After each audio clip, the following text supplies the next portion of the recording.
Yes okay ભક્તિ ચાલો આજની આપણી છેલ્લી મેથડ છે આલ્કોહોલ બનાવવાની. આલ્કીનમાંથી બનાવી ચૂક્યા, કાર્બોનિલ કમ્પાઉન્ડમાંથી આપણે ફર્મેન્ટેશન ને ગ્રિગ્નાર પ્રક્રિયા દ્વારા બનાવી ચૂક્યા. આજે રિડક્શન દ્વારા આલ્કોહોલ કેવી રીતે બનાવાય એ જોઈ લઈએ. જો રિડક્શન કયા કયા સંયોજનોનું કરીએ તો આલ્કોહોલ બને. એક એ એસિડનો એ, કીટોનનો કે, કાર્બોક્સિલિક એસિડનો એ અને ઈસ્ટરનો ઈ, એક ઈ, આ ચાર સંયોજનોનું રિડક્શન કરો તો અલગ અલગ ટાઈપના આલ્કોહોલ બને. કયા પ્રકારના બને આપણે જોઈએ. યસ, આલ્ડીહાઇડ એનું જનરલ ફોર્મ્યુલા RCHO છે. રિડક્શન કરતા તરીકે પેલેડિયમ ધાતુ વાપરવાની, હાઇડ્રોજનનો એક અણુ ઉમેરાય. અચ્છા, કેવી રીતે ઉમેરાશે જરા જોઈ લો. RCHO નું બંધારણ આ રીતે, R single bond C double O single bond H. આ કાર્બન ને ઓક્સિજન વચ્ચે જે ડબલ બોન્ડ છે એમાં પાઈ બંધ છે અને પાઈ બંધ નબળો હોય, એ બંધ તૂટી જશે એટલે એક બંધ કાર્બન નો ઘટશે ને એક ઓક્સિજન નો ઘટશે. એટલે હાઇડ્રોજનના બે ભાગ થશે. એક હાઇડ્રોજન અહીંયા કાર્બન સાથે, બીજો હાઇડ્રોજન ઓક્સિજન સાથે જોડાશે. એને હિસાબે R આ કાર્બન સાથે એક તો હાઇડ્રોજન હતો ને બીજો આવ્યો CH2 સિંગલ બોન્ડ OH. આ બન્યું. એક ટેકનિક જોઈ લો, R એમ જ પડ્યો રહેશે, CHO નું રૂપાંતર CH2OH માં થાય. બસ આ જ જોઈ લો. હવે ઉદાહરણ તરીકે લો, અહીં HCHO, R ની જગ્યાએ H લો તો ફોર્માલ્ડિહાઇડ કહેવાય. R ની જગ્યાએ CH3 લો તો CH3CHO, એસિટાલ્ડિહાઇડ કહીશું. હવે જુઓ, અહીંયા જનરલ રિએક્શન એમ કહે છે R એમ જ પડ્યો રહેશે, અહીંયા H પણ એમ જ પડ્યો રહેશે અને અહીંયા CH3 પણ એમ જ પડ્યો રહેશે. CHO ની જગ્યાએ આપણે CH2OH લખવાનું છે. તો H single bond CH2OH, CH2 ની અંદર H ઉમેરી દો તો CH3OH બની જશે, મિથેનોલ બનશે. અહીંયા CH3CHO છે તો CH3 એમ જ પડ્યો રહેશે, CHO ની જગ્યાએ CH2OH લખો, CH3CH2OH, આ ઇથેનોલ બનશે. આની અંદર એક કાર્બન છે તો એક કાર્બન વાળો આલ્કોહોલ, અહીંયા બે કાર્બન છે તો આ બે કાર્બન વાળો આલ્કોહોલ મળે છે. અને એક ખાસ ખ્યાલ રાખજો, ખાસ ખ્યાલ રાખજો, આલ્ડીહાઇડ નું રિડક્શન કરો હંમેશા સમાન કાર્બન વાળો આલ્ડીહાઇડ પ્રાઇમરી આલ્કોહોલ મળે. પછીની વાત છે કીટોનની. કીટોન R1COR2 કીટોનિક ગ્રુપ હોય, બંને બાજુ બે આલ્કિલ ગ્રુપ હોય, બે હાઇડ્રોકાર્બન ગ્રુપ હોય, બંને સમાન હોય તો સંમિત કીટોન કહેવાય. બે જુદા જુદા ગ્રુપ હોય એને અસંમિત કીટોન કહેવાય. આપણે R1 R2 સાથે કોઈ લેવા દેવા નથી, એ એમ જ પડ્યા રહેશે. ચેન્જ ફક્ત CO માં થશે.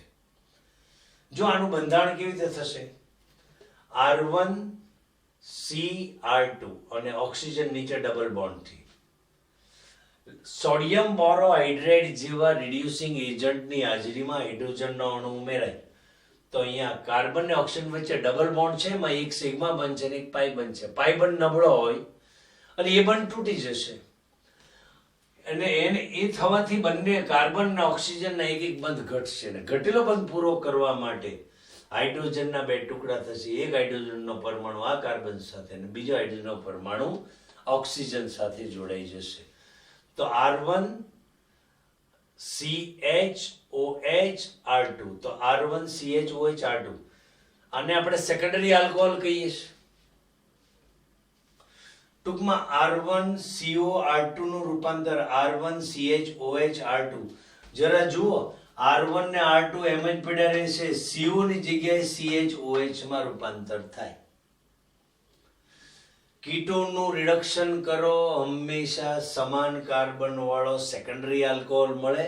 આલ્ડીહાઇડ નું રિડક્શન કરો સમાન કાર્બન વાળો પ્રાઇમરી આલ્કોહોલ મળે. આ બહુ વસ્તુ ઇમ્પોર્ટન્ટ છે. ઉદાહરણ લઈએ, CH3COCH3 અને એસિટોન કહેવાય, એને પ્રોપેનોન કહો છો, પ્રોપ2ON. CH3COC2H5 ઇથાઇલ મિથાઇલ કીટોન છે, અથવા એને બ્યુટોન કહેવાય છે, આયુપેક નામ. આ બંને ઉદાહરણને આની સાથે સરખાવો જનરલ સમીકરણ સાથે. R1 ની જગ્યાએ CH3 છે, R2 પણ CH3 છે એસિટોનમાં. નીચેના ઉદાહરણમાં R1 ની જગ્યાએ CH3 અને R2 ની જગ્યાએ C2H5. જનરલ સમીકરણમાં R1 ને R2 એમ જ રહે તો આ બંને CH3 આ CH3 C2H5 બંને એમ જ રહેશે. CO ની જગ્યાએ CHOH લખવાનું છે તો આમાં નિપજ મળશે CH3 CHOH CH3 આ prop to all. અને અહીંયા આગળ CH3 CHOH C2H5 અને but to all કહેવાય છે. પછીનું રિડક્શન લઈએ આપણે કાર્બોક્સિલિક એસિડ RCOOH. એનું રિડક્શન લિથિયમ એલ્યુમિનિયમ હાઇડ્રાઇડની હાજરીમાં કરવામાં આવે અને આ એસિડનું રિડક્શન કરો ત્યારે હાઇડ્રોજનના હંમેશા બે અણુ ઉમેરાય. એસિડનું બંધારણ કેવું છે? R1COO single bond OH. આ બંને હાઇડ્રોજનના અણુ એટેક CO પર ગ્રુપ પર કરશે. હાઇડ્રોજનનો એક અણુ આ બીજો અણુ આ સમતલમાં પાણી દૂર થઈ જશે. પાણી દૂર થવાથી આ કાર્બનના બે બંધ ઘટ્યા એ બંને બંધ આ બંને હાઇડ્રોજન દ્વારા સંતોષાઈ જશે તો આ CH2 બનશે. તો RCOOH નું રૂપાંતર RCH2OH માં થાય. તો જો R એમ જ પડ્યો રહેશે, OH ગ્રુપ પણ એમ જ પડ્યું રહેશે, CO ની જગ્યાએ CH2 લખવાનું. બસ this is the technique. HCOOH તો R તરીકે H છે, CH3COOH એસિટિક એસિડ આ ફોર્મિક એસિડ છે, અહીંયા R તરીકે CH3 છે. આ H અને CH3 એમ જ રહેશે, OH પણ એમ જ રહેશે.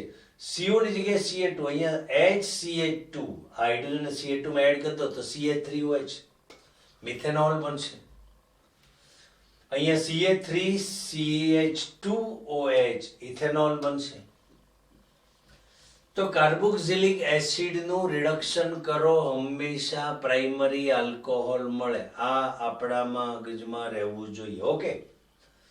પછી એસ્ટર સંયોજનોનું રિડક્શન કરો. એસ્ટરનું રિડક્શન કરવા માટે lithium aluminium hydride reducing agent તરીકે વપરાય અને હંમેશા બે અણુ રિડક્શન દરમિયાન હાઇડ્રોજનના ઉમેરાશે. એસ્ટરનું બંધારણ લખો R1COO single bond O single bond R2. બે અણુમાંથી એક અણુ એટેક કરશે CO ગ્રુપ પર કારણ કે એમાં પાઈ બંધ છે, તૂટી જશે. આ હાઇડ્રોજન ઓક્સિજન સાથે જોડાશે, અહીંયા સિંગલ બોન્ડ રહેશે અને આ હાઇડ્રોજન આ કાર્બન સાથે જોડાઈ જશે. બીજો હાઇડ્રોજનનો અણુ કાર્બન અને ઓક્સિજન વચ્ચેના બંધ પર એટેક કરશે, આ બંધ તોડી નાખશે તો આ બંનેની એક એક સંયોજકતા ઘટશે તો હાઇડ્રોજનના બે ટુકડા થશે. એક હાઇડ્રોજન અહીંયા જોડાઈ જશે અને બીજો હાઇડ્રોજન અહીંયા જોડાઈ જશે. તો R1C સાથે એક હાઇડ્રોજન અને બીજો hydrogen CH2 single bond OH આપણી નીપજ R1CH2OH અને R2 સાથે OH જોડાઈ જશે. આ બીજો આલ્કોહોલ મળશે. એસ્ટરનું રિડક્શન કરો, આલ્કોહોલનું મિશ્રણ મળે, બે આલ્કોહોલ મળે. અહીંયા જુઓ ડાયમિથાઇલ એસ્ટર બંનેમાં R1 ને R2 મિથાઇલ ગ્રુપ છે.